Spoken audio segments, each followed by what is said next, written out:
Ah, yes. Those were the days when we were greatly outnumbered. Radcliffe, remote Radcliffe. I remember we were told to carry whistles across the snowy wastes of the Cambridge Common, the bridge between the women and the men, two very different worlds.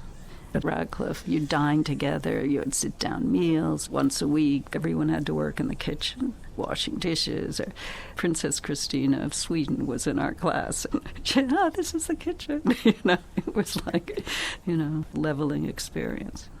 I mean, it was great. We all lived in little rooms with 2 beds in a room and 2 desks and a long hall and a communal bathroom and lots of dramas from our own behavior when I broke up with the person I thought was the love of my life.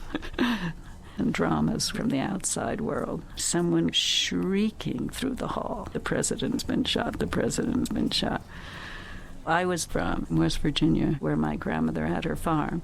So when I got to Harvard, I had this sort of hang-up about the rich. One of my friends from a very different background, she was trying on all these shoes. It must have been Newbury Street. I was looking at her thinking, how can you be here? And I finally took the box of shoes and I threw them across the shoe store and I said, how can we be here? People in West Virginia are starving. So whenever we go to a shoe store, which I occasionally do with her, we laugh about that moment. Yeah.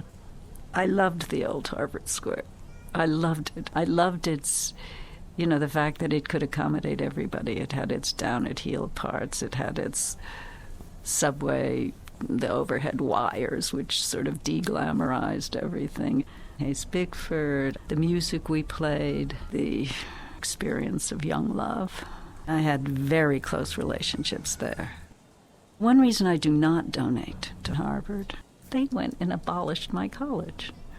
I'm not a big reunion person, but 50, that's a good rite of passage year.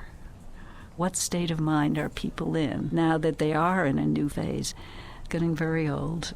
How are people dealing with physical adversity, disappointment? Things happen that we can't control. Is it a regretful phase? Is it a new perspective? Is it a sense of satisfaction that we've managed to get to this point? Those are the sorts of discussions I'd like to have with people. You know what the Spanish say about bullfighting? It's a ceremony of how you meet your death, and that is the highest point of life.